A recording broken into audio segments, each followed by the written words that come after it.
Hello students, I am Dr. Priyanka and in the last session we were doing the complex packaging of DNA helix. ठीक है, we were on the chapter number 6 that is molecular basis of inheritance. अब तक हम लोगों ने काफी कुछ discuss कर लिया, central dogma, postulates of DNA and we were discussing the DNA packaging. ठीक है, अब हम लोगों ने यूकैरियोटिक्स में कहा कि negatively charged molecules of nucleotides are tied in a positively charge रस्सी. ठीक है, अब अगर मैं बात करूं ह्यूमन की यूकैरियोटिक्स की तो बच्चे यहाँ पे उल्टा है. उल्टा का मतलब क्या है, आपके जो गोल गोल स्ट्रक्चर्स हैं बेटे वो हैं आपके positively charge proteins which is histones. ठीक है, और उसके ऊपर जो ये रस्सी लपटी हुई है ये आ जाता है डीएनए. तभी मैंने ये जो ग्रीन कलर का स्ट्रक्चर था ये बनाया था, ये वाला. ठीक है, ये जो मैंने स्ट्रक्चर है ये मैंने तभी बनाया था क्योंकि प्रोकैरियोटिक्स और यूकैरियोटिक्स में बेटे दोनों में ही ये उल्टा सिस्टम है. ठीक है, उसमें ये था कि जो आपका प्रोकैरियोटिक्स थे, negatively charged DNA is wrapped with a positively charged रस्सी. ठीक है, पॉजिटिवली चार्ज, इसमें आप लोगों की एनसीईआरटी ने क्लियरली मेंशन किया हुआ है कि DNA is not scattered throughout the scale, DNA being negative charge with some proteins in a region termed as nucleus held tightly. तो DNA held tightly by with a positively charged protein, some proteins that have positively charged and termed as nucleotides. ठीक है, अब इन्होंने last line में देखो क्या किया, DNA in nucleoid is organized in large loops held by the protein. Large loops का मतलब क्या होता है बच्चे, लूप्स का मतलब क्या होता है, अगर आप किसी लूप की बात करो तो लूप का मतलब क्या होता है वो हम लोग देखते हैं.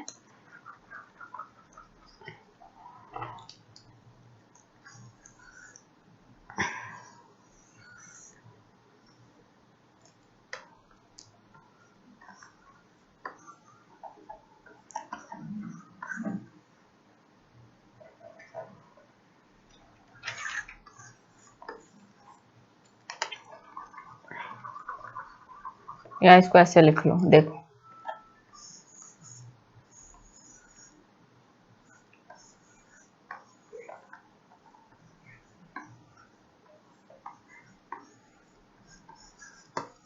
ये जो एम्प्टी स्पेसेस नजर आ रही है ना इसको कह देते हैं लूप. लूप मतलब खाली, कोई खाली गोला, खाली लूप. ठीक है, अब आपने इसमें जो डीएनए मॉलिक्यूल है वो इनके बीच में हेल्ड किया हुआ है.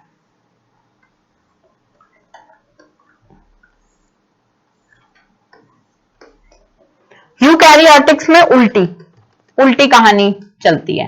यूकैरियोटिक्स में क्या होता है बेटे कि जो आपका पॉजिटिवली चार्ज हिस्टोन है वो अंदर है और जो डीएनए है वो रस्सी की फॉर्म में इनके ऊपर रैप किया हुआ है.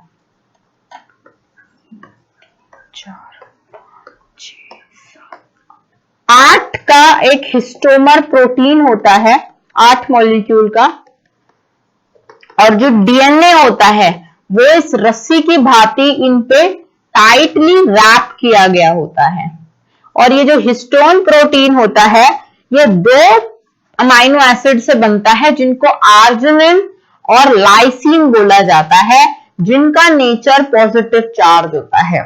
अलग अलग सिस्टम है बेटा कि यूकैरियोटिक्स में गोले आपके हिस्टोमर्स होते हैं और डीएनए एक रस्सी के फॉर्म में होता है. प्रोकैरियोटिक्स में जो लूप्स होते हैं डीएनए के, ये रस्सी के लूप बना दिए जाते हैं जैसे मैंने ऊपर वाले डायग्राम में बताया है. ये बना रखे हैं ना ये ऊपर वाले डायग्राम में, अगर मैं इसको कलर कर दूं तो ये बेटे एक लूप स्ट्रक्चर बना रखा है. लूप मतलब एम्प्टी गोला. क्या बना रखा है, एम्प्टी गोला. ठीक है, ये इसको कहते हैं लूप, खाली एम्प्टी. अब इस खाली गोले के अंदर प्रोकैरियोटिक में, ठीक है, और ये बीच में रस्सियां टाइड हैं, ये इनकी रस्सियां हैं, ठीक है। अब इन खाली गोलों के अंदर ये जो हिस्टोन प्रोटीन है ये पैक्ड है, ठीक है। ये जो हिस्टोन प्रोटीन है ये ऐसे बैठे हुए हैं, समझ में आ गया। ये खाली गोलों के अंदर ये डीएनए का मॉलिक्यूल है, ये बैठा हुआ है और रस्सी बाहर है। अब आप मुझे बताओ सोच के कि पॉजिटिव अंदर है, पॉजिटिव चार्ज बाहर है और नेगेटिव चार्ज अंदर है। देखो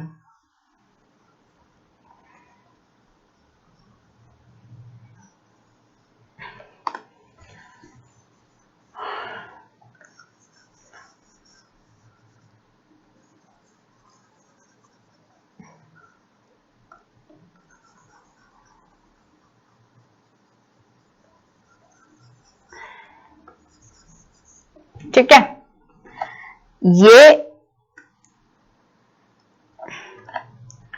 ये आपके बेटे जो ये रस्सियां हैं ये तो आपकी हैं पॉजिटिव चार्ज, नजर आ रही हैं ये रस्सियां, ये जो लूप फॉर्म कर रही हैं, लूप का मतलब होता है एक गोला जैसा से जिसमें ये लड्डू आपने फिट किए हुए हैं, ठीक है। ये देखो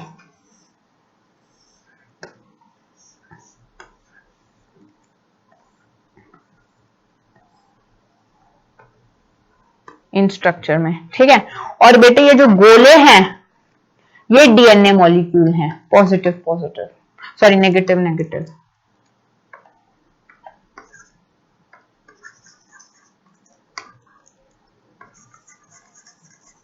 समझ लेना ये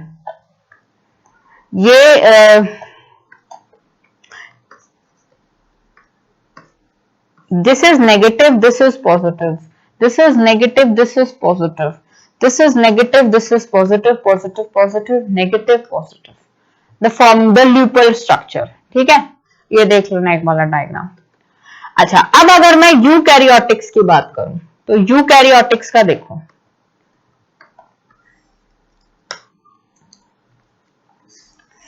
ये जो गोला बनाया मैंने ऐसे 8 गोले बनाओ,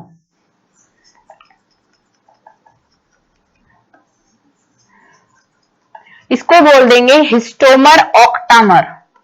क्या बोल देंगे? हिस्टोमर ऑक्टामर।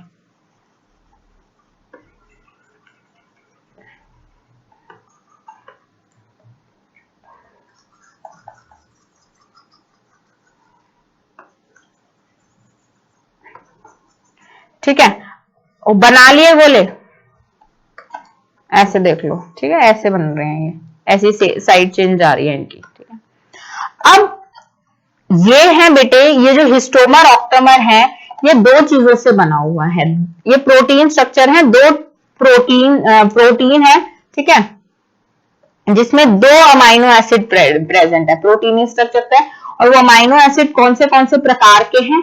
एक को बोल दिया लाइसिन, एक को बोल दिया आर्जिनिन। अब ये जो गोले गोले स्ट्रक्चर मैंने बना रखे हैं ये 8 हैं।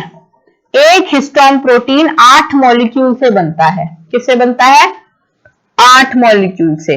और अब देखो,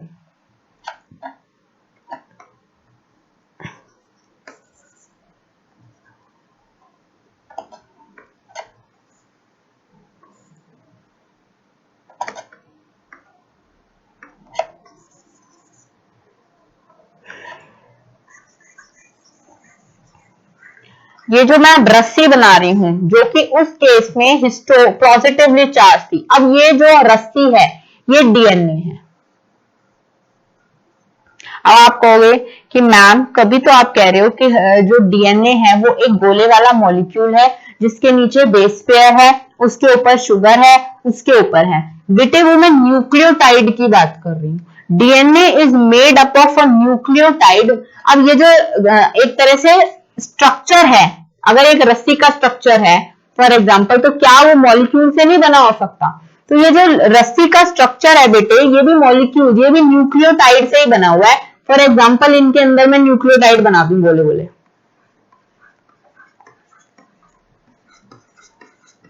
जो कि नेगेटिव चार्ज है,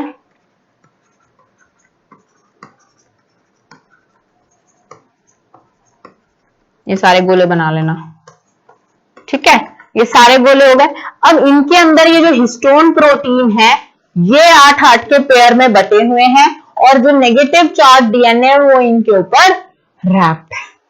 this is the formation of eukaryotes, ठीक है।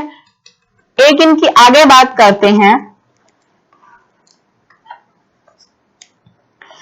द नेगेटिव चार्ज जो हम लिख रहे थे DNA is wrapped around, very important point, positive charged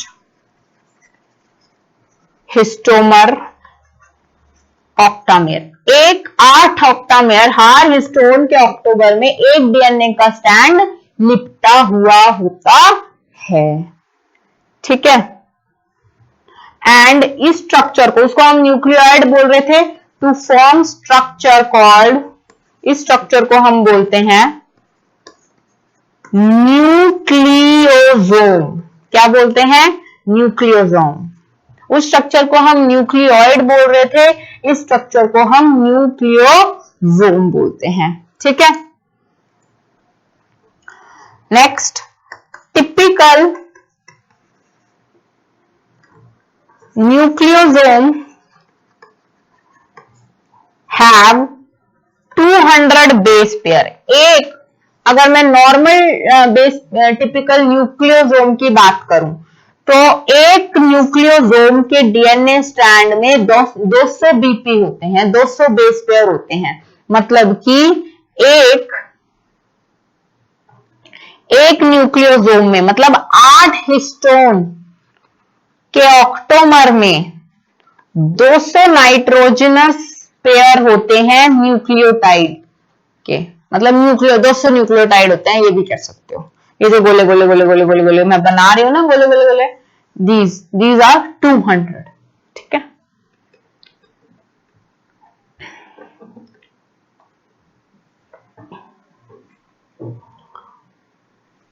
BP of DNA helix. Nucleosomes, अब पता चल गया, अगर मैं न्यूक्लियोसोम्स का नाम लूंगी तो दिमाग में सबसे पहले क्या आएगा? 8 हिस्टोन्स, ठीक है।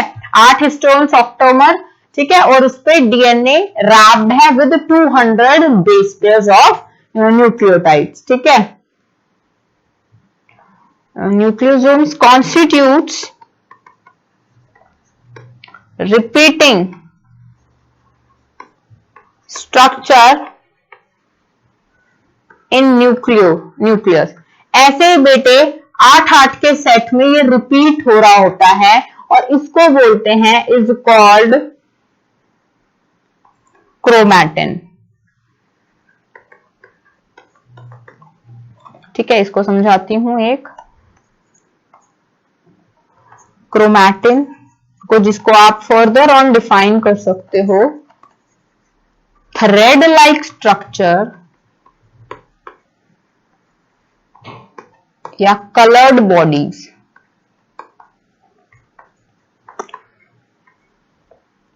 ठीक है, as seen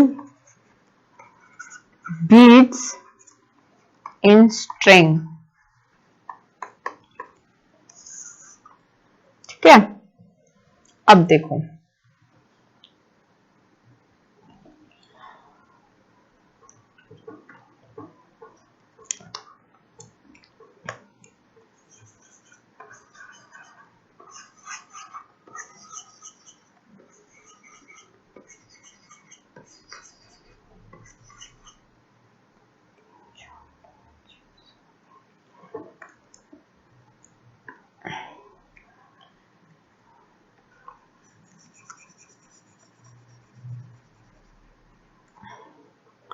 देखो, ये this is 1 molecule, histone molecule, this is second histone molecule,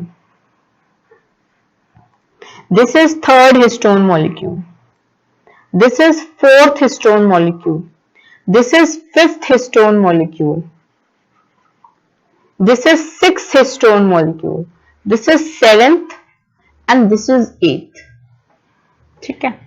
इतनी बात समझ में आती है। ऐसे ही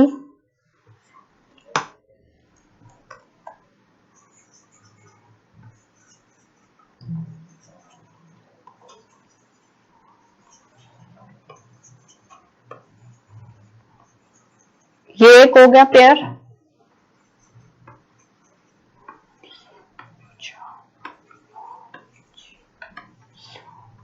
ये एक पेयर हो गया, इसको बना लेना 8-8 पेयर के, ठीक है। एक में बेटे अगर मैं आपको समझाने लगूं,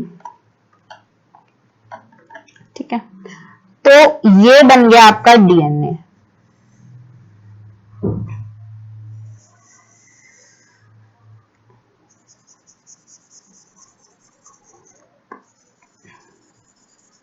ठीक है। ये डीएनए की रस्सी है जो इस पे लिपटी हुई है, ठीक है। 1 2 3 4 5 6 7 8, इस 8 पेयर को आप बोल सकते हो हिस्टोमर ऑक्टामर या हिस्टोन ऑक्टामर, ठीक है। ये डीएनए की रैपिंग है, रस्सी है। अब इस डीएनए की रस्सी में डीएनए के मॉलिक्यूल्स हैं,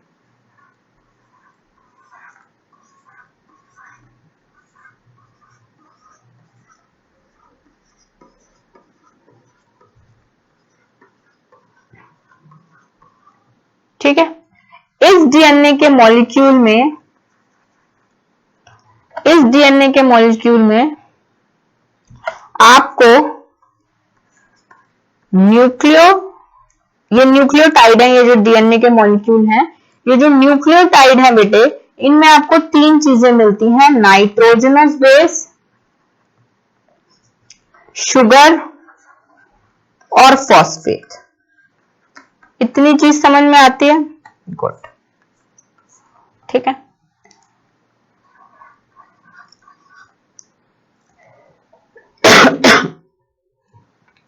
ऐसे ही ये दूसरा हिस्टोन ऑक्टोमर है,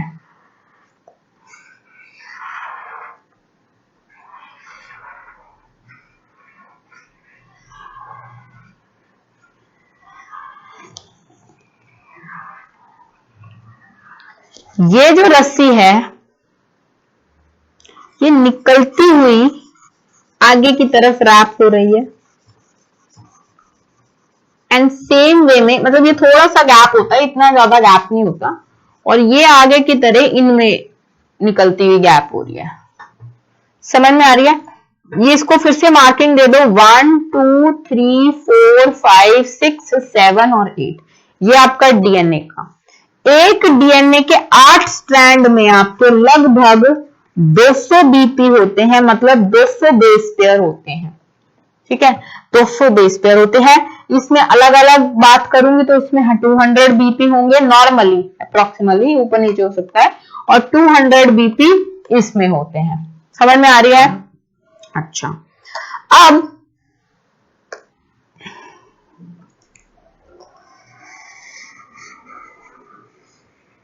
ये पूरा ले लो,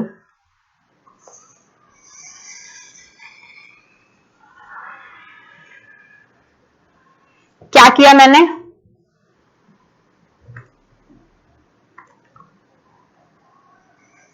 ये देखो, इसको निश्चय करो,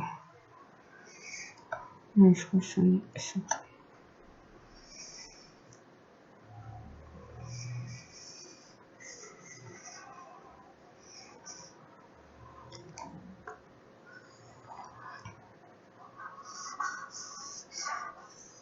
ये क्या चीज है?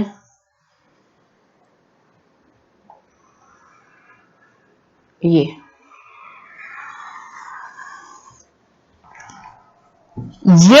जो एक स्ट्रैंड बन गया ना, ये मैंने ब्लू कलर की पूरी मार्किंग कर दी,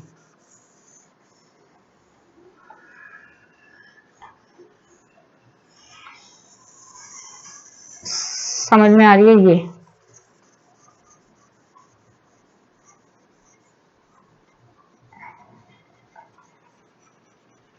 ये बन गया एक क्रोमैटिन।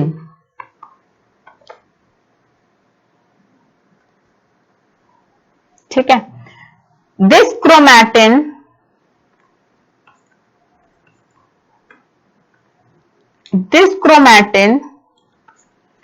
थ्रेड लाइक स्ट्रैंड, ये एक थ्रेड बन गया। अब अगर मैं इसको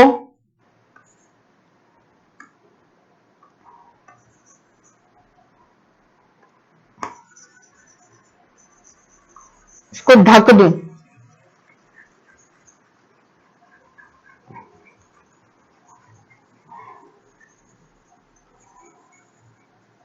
तो इट इज लाइक दिस। दिख रहा है? इस थ्रेड लाइक स्ट्रैंड का कॉम्पोजिशन है 8 हिस्टोमेयर, जिसके अंदर जो ये डीएनए की रैपिंग हुई है ये हुई है। ये बन गया एक स्ट्रैंड। जब दो ऐसे स्ट्रैंड इंटरमिंगल हो जाएंगे कुछ ऐसे,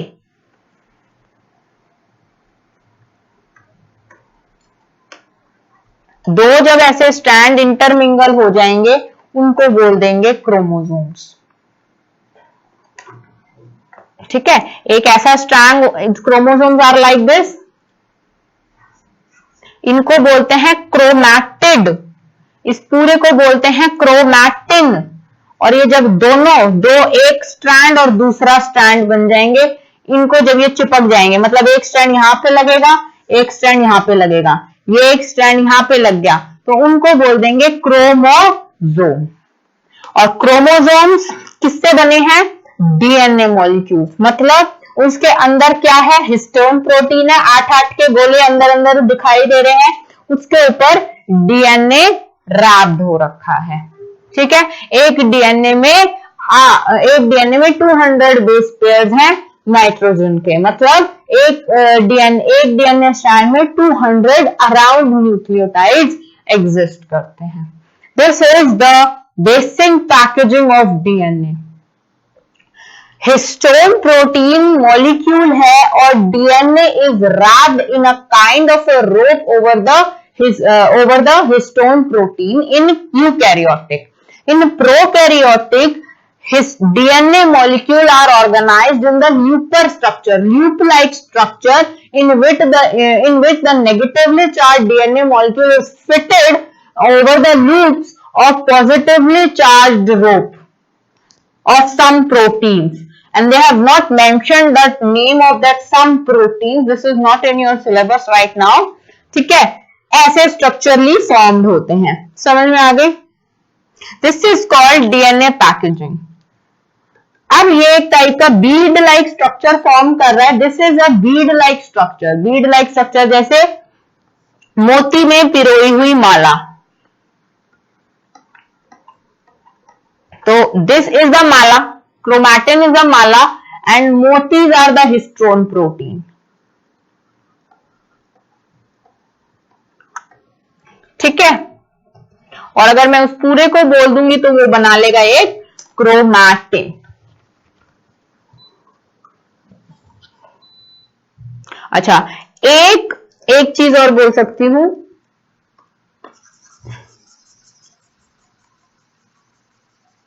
एक चीज और मैं ये बोल सकती हूं कि बेटे ये जो 8 हिस्टोन प्रोटीन पे बना हुआ है ना,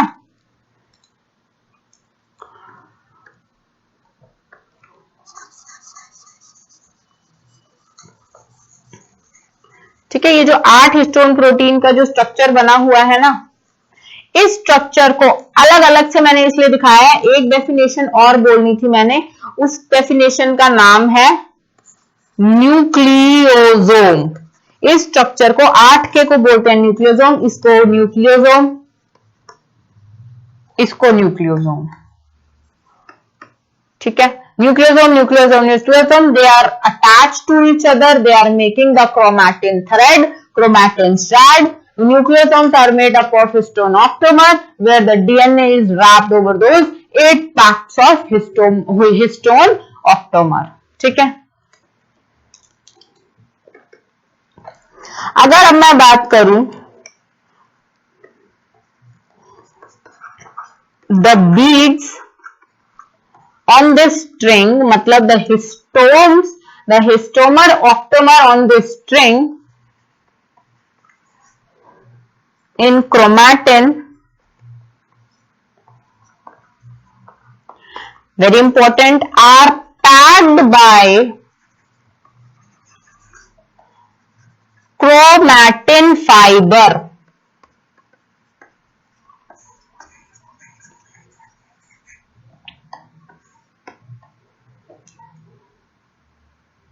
ये जो न्यूक्लियोसोम्स हैं, ठीक है, इसका मतलब है कि द स्ट्रिंग कौन से, हिस्टोमर, ठीक है, the beads on the string, जो बीड्स हैं स्ट्रिंग के अंदर, इन क्रोमैटिन के अंदर क्या है बेटे, हिस्टोन्स हैं, डीएनए है, ठीक है, are packed by chromatin fibre. कौन सा, आपको क्या लगता है कौन सा क्रोमैटिन फाइबर होगा इनमें से? ये क्या, किसको पैकिंग की बात कर रहा है, how will going to pack, मतलब इनमें से क्या पैक हो रखे हैं, ये जो हिस्टोन प्रोटीन है, ये जो बीड्स हैं हिस्टोन प्रोटीन के, these are packed by chromatin fibres, मतलब ये जो एक न्यूक्लियोसोम्स के गोले हैं ना, ये are held tightly by chromatin fibres.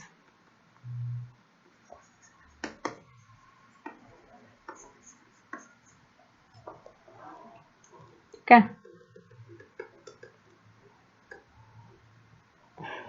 Or during the time of cell division and further coiled and condensed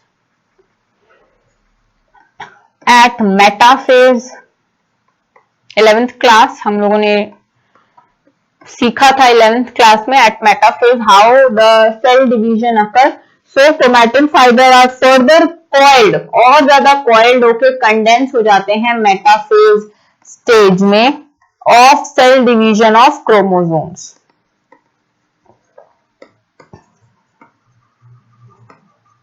ठीक है, the package of chromatin is higher level of organization of DNA helix। ठीक है, दूसरा, it requires proteins that collectively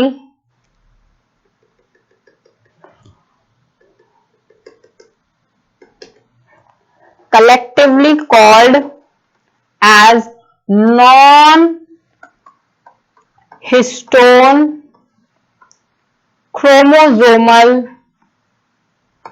protein. अब मैंने कहा था एक प्रोटीन एक क्रोमैटिन, कौन, ये क्रोमैटिन है, वो दिखाएगा ना भी ब्लू कलर का लड्डू वाला, ये क्रोमैटिन है, ठीक है। अब एक क्रोमैटिन दूसरे क्रोमैटिन से कैसे मिलता है, कैसे कनेक्ट होता है, बाय द नॉन हिस्टोक्रोमोसोमल प्रोटीन। ये भी प्रोटीन से कनेक्टेड होते हैं बट ये हिस्टोन नहीं होते, ठीक है। These are non histone and chromosomal, chromosomes को कनेक्ट करने वाले प्रोटीन को बोलते हैं, ठीक है।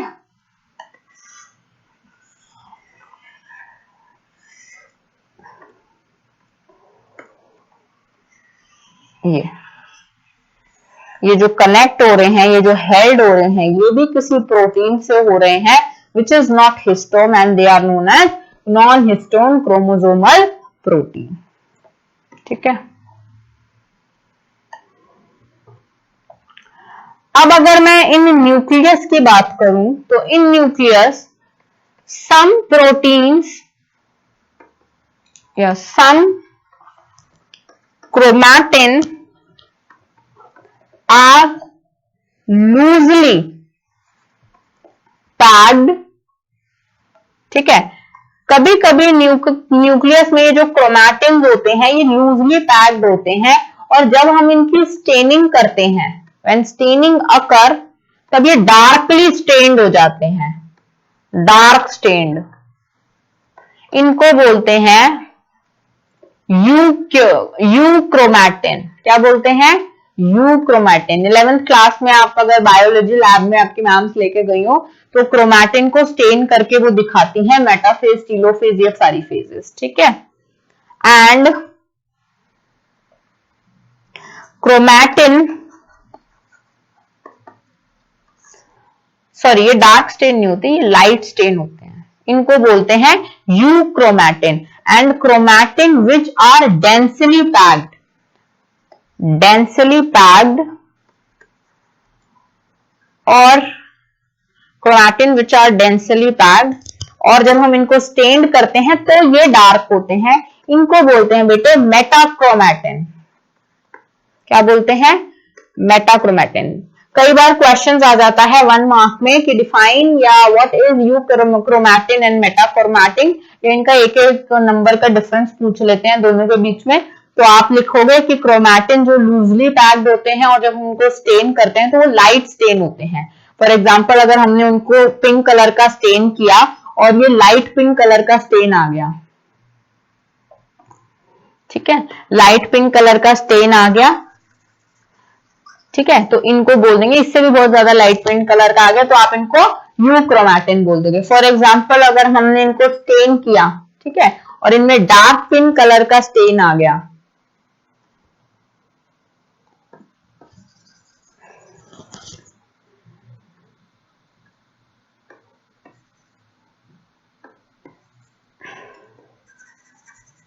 ये वाला, ठीक है, इसको आप बोल दोगे मेटाक्रोमैटिन।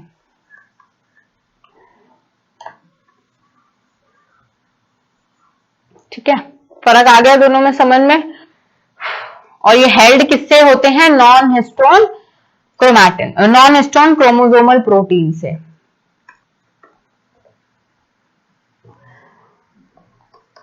एक इसमें इंपॉर्टेंट बात स्टार लगा के, यूक्रोमैटिन ट्रांसक्रिप्शनली एक्टिव क्रोमैटिन होता है, मतलब ट्रांसक्रिप्शन बड़ी एक्टिव होती है इसमें, इस प्रोटीन में, यूक्रोमैटिन में, जिसमें लाइटली स्टेन्ड होते हैं, जो लूजली पैक्ड होते हैं। ये नहीं कि जो लाइट हो रहे हैं उनमें बेटे उसमें ट्रांसक्रिप्शन एक्टिव क्यों होती है? Because they are loosely packed, ठीक है। दूसरी बात,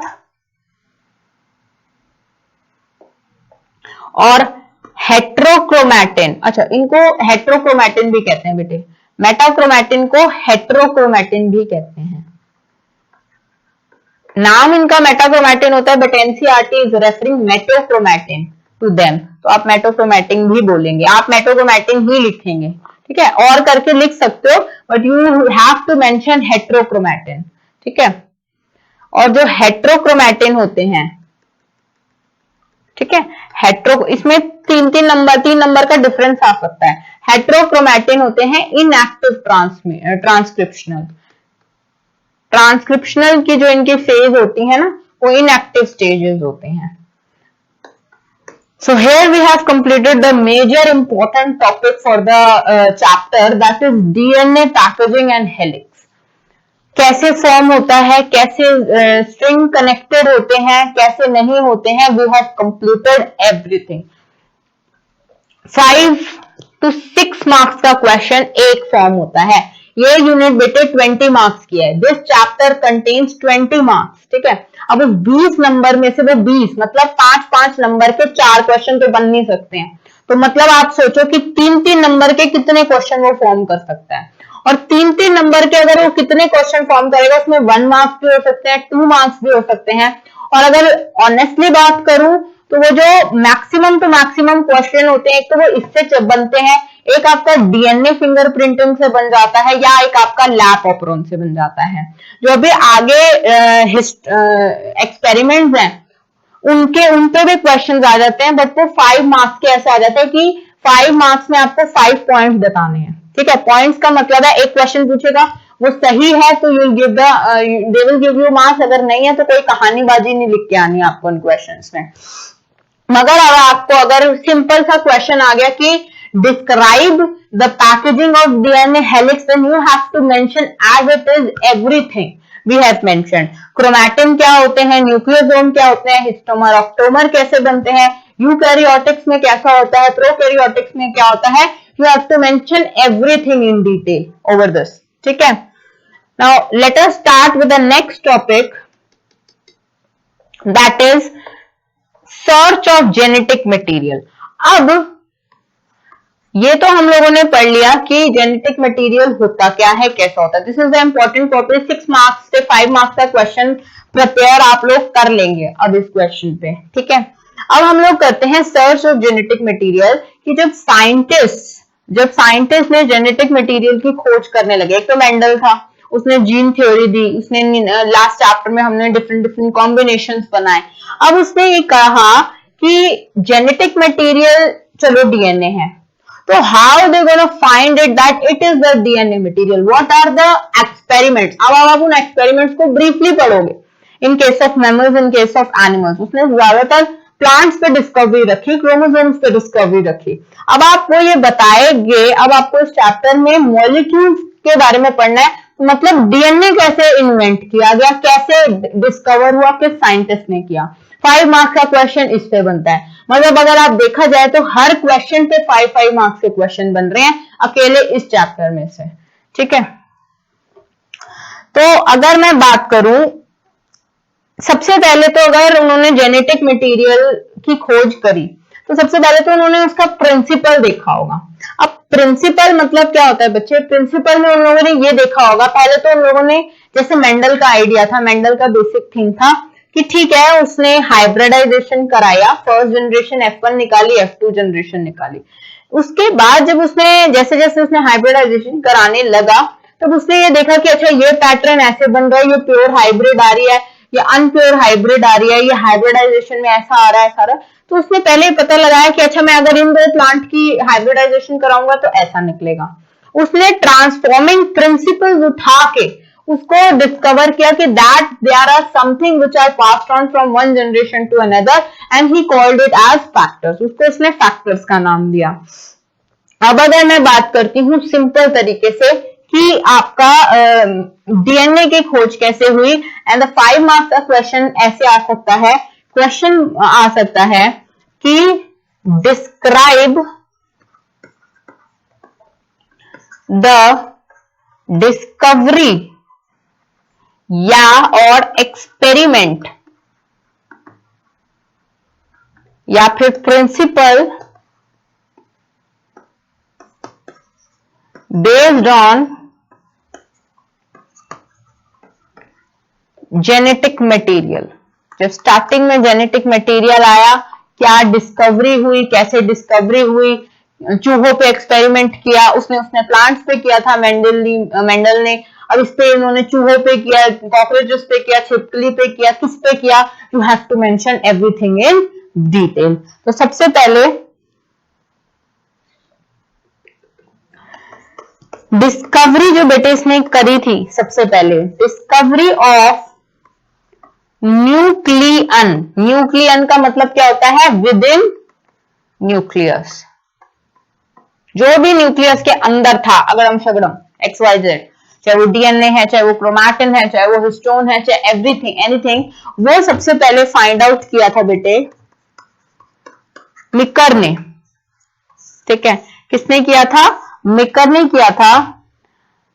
और आप इस पे लिखेंगे and the proposition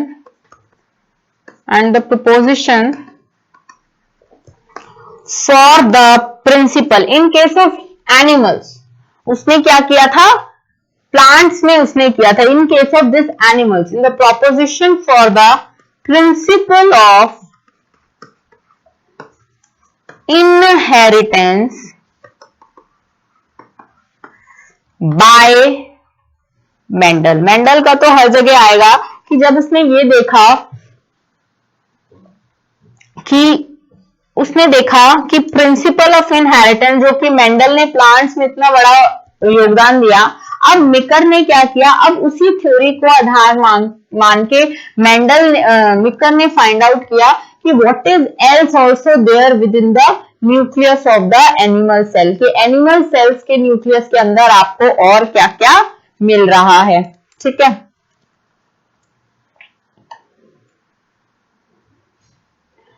अब ये जो मेंडल की डिस्कवरी हुई थी उसी टाइम हुई थी, ठीक है, उसी दौरान यू कैन से, आगे पीछे का टाइम होगा जब मेंडल ने जस्ट ये दे दिया था अपनी थ्योरी प्रिंसिपल ऑफ इनहेरिटेंस की दी, उसी दौरान जो मिकर था he was also finding out that what else is there inside the nucleus and with respect, and उसने ये आधार माना कि yes Mendel has discovered something that is passed from one generation to another, उसको आधार मान के उसने कहा कि एनिमल सेल में, उसने बोला जीन्स प्लांट्स के अंदर, तो एनिमल सेल में उसने बोला कि here DNA is acting, DNA acts as a genetic material.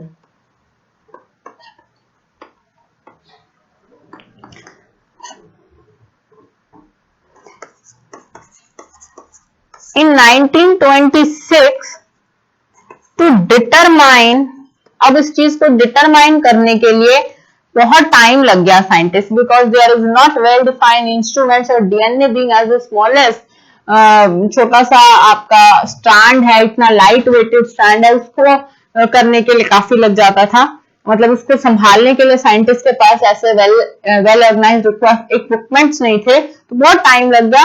But to determine the mechanism of DNA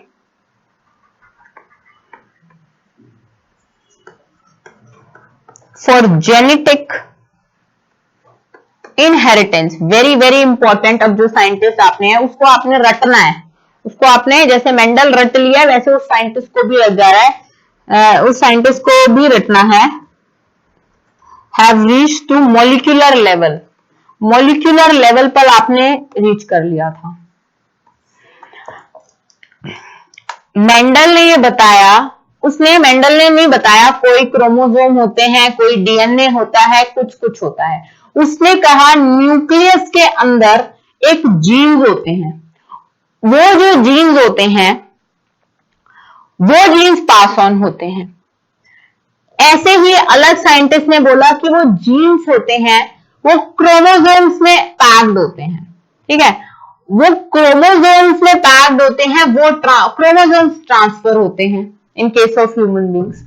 अब ये जो स्टडीज थी सारे साइंटिस्ट की, ये मॉलिक्यूलर लेवल पर चली गई। अभी हमने कहा ना कि क्रोमैटिन किससे बना है, हिस्टोन प्रोटीन बना है, उसके अंदर न्यूक्लियोटाइड है, न्यूक्लियोटाइड के 200 बेस पेयर है।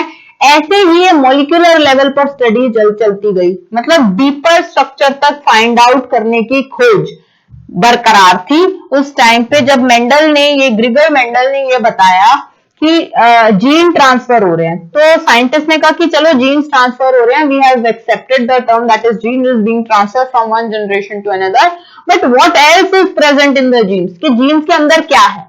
इसीलिए जैसे जैसे वो स्टडी करते गए उन्होंने कहा कि ठीक है, एक न्यूक्लियस के अंदर एक क्रोमोसोम है, क्रोमोसोम्स के 2 भाग है बेटे जिनको क्रोमैटिन कह दिया गया है। क्रोमैटिन के अंदर 8 मॉलिक्यूल का पेयर है जिसको हमने हिस्टोन ऑक्टामर कह दिया, which is positive charge and made up of 2 amino acid that is lysine and arginine. उसके ऊपर डीएनए का स्ट्रैंड, एक 200 बेस पेयर का स्ट्रैंड रैप्ड अप है, जिनको हमने बोल दिया जो बना है फर्दर न्यूक्लियोटाइड से, न्यूक्लियोटाइड के स्ट्रक्चर से, जिसके अंदर शुगर, नाइट्रोजनस बेस जिसे pyridine और pyridamine और फॉस्फेट ग्रुप प्रेजेंट है। ये मॉलिक्यूल जो क्रोमैटिन के अंदर ये जो बीड्स है, मतलब ये जो हिस्टोमर प्रोटीन है, पॉजिटिवली चार्ज और पॉजिटिवली चार्ज मॉलिक्यूल एक दूसरे से पैक्ड हैं। ये क्रोमैटिन फाइबर से हेल्ड टुगेदर है जिनके ऊपर डीएनए मॉलिक्यूल है। यहां तक आपको बात समझ में आती है। अब ये सारी मॉलिक्यूलर लेवल पर स्टडी कैसे गई, कैसे इन लोगों ने ये सारी चीजें फाइंड आउट करी, ये चीजें हो गई। अब how they gonna find out these things, वो हुआ ग्रिगर मेंडल की थ्योरी पे बेस्ड, ठीक है, that is principle of inheritance जो कि आपने बार बार लिखना है। अगर आप ये नहीं लिखेंगे आपको नंबर नहीं मिलेंगे। पैटर्न में साफ मेंशन होता है कि if the child is mentioning the name, आप जब कोई भी प्रैक्टिकल लिख रहे हो, भी आप अपने प्रैक्टिकल्स कर रहे होंगे प्रैक्टिकल साइड में, तो आप क्या लिखते हो, experiment 1 aim, materials required and then principle की ना करके थ्योरी, इंट्रोडक्शन। वो जो प्रिंसिपल है, फॉर एग्जाम्पल अगर आप कह रहे हो वर्नियर कैलिपर किस प्रिंसिपल पे बेस्ड है, ठीक है, आपका रे ऑप्टिक्स के जितने भी आप एक्सपेरिमेंट करो वो किस प्रिंसिपल पे बेस्ड है, so you have to mention the principle. इसको भी, ये जो भी आप एक्सपेरिमेंट लिखोगे आपको इसका प्रिंसिपल लिखना पड़ेगा कि ये सारे प्रिंसिपल उठाए गए हैं ग्रिगर मेंडल के प्रिंसिपल इनहेरिटेंस वाली थ्योरी पे। अगर आप ये नहीं मेंशन करेंगे तो you will not get the marks, ठीक है। तो ग्रिगर मेंडल एक महान साइंटिस्ट, पहला फादर ऑफ जेनेटिक्स जिसको हम लोग कहते हैं। उसके बाद लास्ट में हमने किया था वॉल्टर सुटन। उसके बाद हमने वेरी वेरी इंपॉर्टेंट, जिसने वो मक्खी वाले हमने नहीं किया था, मेल और फीमेल, लास्ट चैप्टर में मक्खी थी 2, ठीक है, फ्लाई थी, ड्रैगन फ्लाई थी, थॉमस हंट मॉर्गन, ठीक है। ये जिसने क्रोमोसोमल थ्योरी को रेक्टिफाई किया था, इन तीनों ने, एंड न्यूमरस अदर, इन तीनों के नाम जरूर मेंशन करने हैं। Numerous other scientist have gave the theory, जिन्होंने क्रोमोसोम्स की स्टडीज की और पता लगाया, ठीक है। किन्होंने, मेंडल ने, Walter Sutton and Thomas Hunt Morgan ने, ठीक है। अब इन्होंने एक ऐसा प्रिंसिपल दिया जिसपे बेस्ड, इन्होंने प्रिंसिपल ऑफ इनहेरिटेंस पे, कौन से प्रिंसिपल, कौन से मैकेनिज्म पे, ठीक है। अब साइंटिस्ट के पास question 1, what molecule was actually act as genetic material। कौन सा वो मॉलिक्यूल था जो, अब ठीक है कुछ ना कुछ पास ऑन हो रहा है, लेकिन कौन सा मॉलिक्यूल है वो जो पास ऑन हो रहा है आगे वाली जनरेशन में। और उस टाइम पे आंसर नहीं हुआ था इस चीज का, ठीक है। वो तो बस मेंडल ने कह दिया था कि जीन हो रहे हैं। उस टाइम पे वो जो जेनेटिक मटेरियल था जो पास ऑन हो रहा था, उसका मॉलिक्यूलर इंपॉर्टेंस नहीं थी साइंटिस्ट के पास, ठीक है। बस ये पता था कि क्रोमोसोम्स, बस ये थ्योरी आ गई थी, इन लोगों ने इतना कर दिया था, ऊपर ऊपर मोटा मोटा ये बता दिया था कि क्रोमोसोम पास ऑन हो रहे हैं, ठीक है। क्रोमोसोम्स पास ऑन हो रहे हैं जो कि जीन से बने हैं, एलील से बने हैं, जो भी, ठीक है। मॉलिक्यूलर नहीं था। पिछले चैप्टर में बेटे सारा थ्योरेटिकल था एक तरीके से, जो एलील्स बात की हमने, जीन्स में बात की, ये सारा मॉलिक्यूलर लेवल है। न्यूक्लियोटाइड, क्रोमोसोम्स का स्ट्रक्चर्स, क्रोमैटिन का structures, these are the molecular level कि ये बने किससे हुए हैं। वो सारा था कि ठीक है वो एलील से बने हैं, वो इससे बने हैं, वो उससे बने, these all things are molecular at this level, ठीक है। तो पास ऑन उन्होंने क्रोमोसोम्स के, उसने कह दिया कि क्रोमोसोम से, उसने कह दिया जीन से, but the molecular importance is not. तब एक प्रिंसिपल आया that is very important, that is transforming principle. अब जो ये साइंटिस्ट हैं इनका नाम भी ग्रिगर मेंडल के साथ इंक्लूड करना है, दैट इन 1928, 2 साल के बाद, एक महान scientist Frederick Griffith, very very important, explain the Griffith experiment, 5 number सीधा क्वेश्चन, एक्सप्लेन या डिस्क्राइब द ग्रिफ्थ एक्सपेरिमेंट, या what do you think according to Griffith experiment, what are the postulates of the Griffith which he explained in his experiment, what was his experiment, सीधा 5 marks का question आएगा, ठीक है, ग्रिफ्ट experiment के नाम से question आता है that in 1926 Gregor Mendel, Thomas Hunt Morgan और वॉल्टर सूटर ने बताया कि that genes and chromosomes are there, so they gave the chromosomal and the genetic theory, but in the 1928 Frederick Griffith has explained the molecular importance of chromosomes and the genes. Okay, in a series of his experiments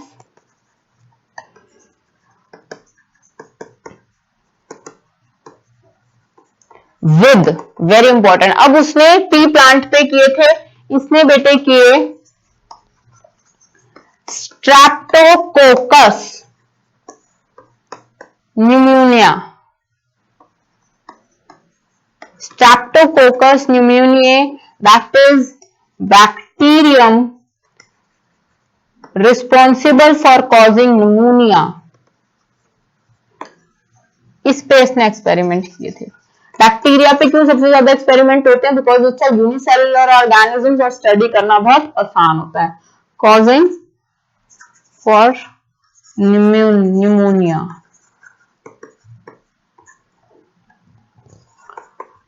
witnessed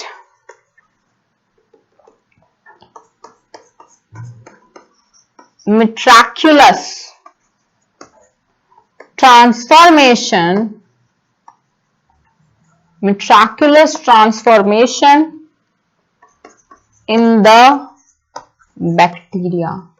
transformation में मतलब उसने ये देखा, मेट्राकुलस मतलब exaggerated, exaggerated मतलब बहुत ज्यादा, मतलब ये नहीं कि माइन्यूट सा कोई ट्रांसफॉर्मेशन हो गया, उसने एक काफी नोटिसेबल ट्रांसफॉर्मेशन देखा एक बैक्टीरिया से दूसरे, इतना ज्यादा नोटिसेबल देखा कि अगर एक बैक्टीरिया मर रहा था तो वो bacteria start growing, bacteria has alived, bacteria life has revived, that much level of उसने ऑब्जर्वेशंस देखे। अच्छा, ड्यूरिंग द कोर्स टाइम, अब उसने क्या देखा? During the course time he observed that living organism which is he took as bacteria, जो उसने bacteria लिया था, that living organism which is bacteria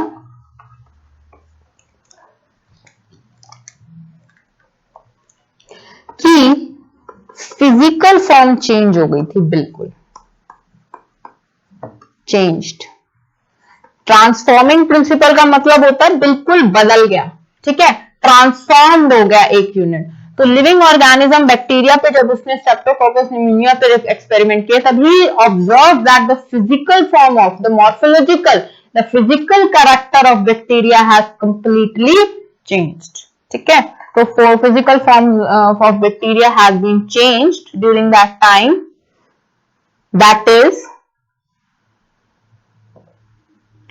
that is Streptococcus pneumonia,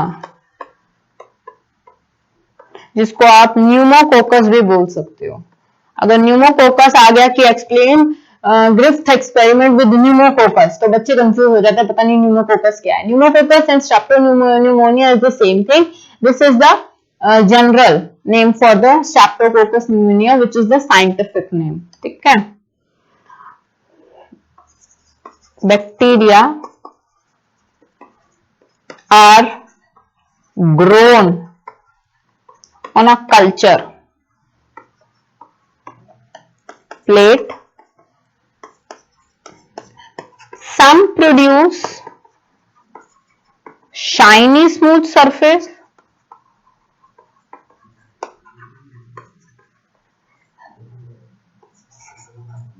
some produce shiny smooth surface जिसको उसने S नाम दिया, while other produce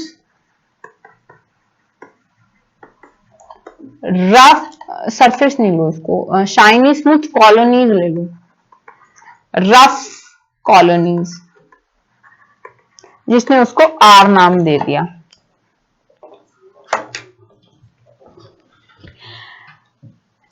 उसने culture media लिया बेटे, कल्चर मीडिया पे उसने ये देखा कि 2 टाइप्स के बैक्टीरिया ग्रो कर गए जिनका फिजिकल फॉर्म कंप्लीटली चेंज थी। एक शाइनी स्मूथ कॉलोनीज बना रही थी और दूसरी रफ कॉलोनीज बना रही थी। रफ मतलब उनका जो सरफेस था बैक्टीरिया का, एक का शाइनी स्मूथ सरफेस था और दूसरी का रफ सरफेस था। उसने ये नोटिस किया कि एक बैक्टीरिया एक कल्चर लेकिन 2 डिफरेंट टाइप्स की कॉलोनीज कैसे बन रही हैं। तब उसने ये देखा, वो रिसेसिव और हमारा डोमिनेंट ट्रेट वाला कैरेक्टर इसमें उसने घुसेड़ा। फिर उसने इसमें अपना थ्योरी लगाई कि प्रिंसिपल ऑफ इनहेरिटेंस की थ्योरी इसमें उसने लगाई डाली और उसने ये बताया कि एक कल्चर मीडिया एक बैक्टीरिया लेकिन 2 टाइप्स की कॉलोनीज कैसे बन रही है। That's something. जब वो कॉलोनीज बन रही है मतलब सेल इज डिवाइडिंग, अब सेल इज डिवाइडिंग तो एक टाइप की कॉलोनीज में तो बेटे डोमिनेंट कैरेक्टर आ रहा है, अब जो दूसरी टाइप की कॉलोनी जिसमें रफ आ रहा था उसमें रिसेसिव कैरेक्टर डोमिनेट हो गया। 50-50% चांसेस, वही इसने मेंडल की थ्योरी लगाई। तब इसने ये देखा कि नहीं, इनके अंदर भी कुछ ना कुछ थे, इनके अंदर भी कुछ ना कुछ है बैक्टीरिया के अंदर भी विच इज पास्ड ऑन, और जो कि बिल्कुल ट्रांसफॉर्मिंग शेप में आगे जा रहा है, ठीक है, which is transform in a very different mode. तब उसने ये ट्रांसफॉर्मिंग प्रिंसिपल की शुरुआत की। In the next session बच्चे we're going to start with the S stain and the R stain, जो आगे experiment we have started with the transforming experiment, अभी हम लोगों ने ये खत्म नहीं किया, we are in the middle of this experiment. After this experiment we in the next session we will continue with this transforming experiment, ठीक है। 5 नंबर का क्वेश्चन है, वेरी इंपॉर्टेंट है। मैं ये कहूंगी चैप्टर की बेसिक से बेसिक सारी चीजें वेरी इंपॉर्टेंट है, तो इस चैप्टर को जितना ज्यादा रखते हुए और साथ साथ लर्न करते हुए चलोगे उतना लास्ट में बोर्ड्स में दिक्कत नहीं आएगी, वरना लास्ट तक जनवरी तक ये चैप्टर ही समझते रह जाओगे, समझ में नहीं आने वाले। दूसरी बात बता दी थी कि जो हम लोगों ने आज डीएनए हेलिक्स का टॉपिक किया है बेटे, आप उसका एक आंसर तैयार कीजिए अपने नोटबुक्स में, and you will have to make a diagram according to it. मतलब आपने डीएनए हेलिक्स का यूकैरियोटिक्स एंड प्रोकैरियोटिक्स का डायग्राम खुद बना के देखना है, ठीक है। और ग्रिफ्थ के एक्सपेरिमेंट पे अभी तक लास्ट प्रीवियस ईयर में जितने क्वेश्चंस आ चुके हैं, जस्ट रोट डाउन वो questions and just try to find out कि next 2 pages of NCERT what it will going to explain, कि 2 pages के अब जो हम लोग करने वाले हैं उनमें क्या बताने की कोशिश कर रही है। So we will meeting in the next session. Till then just keep revising and all the best.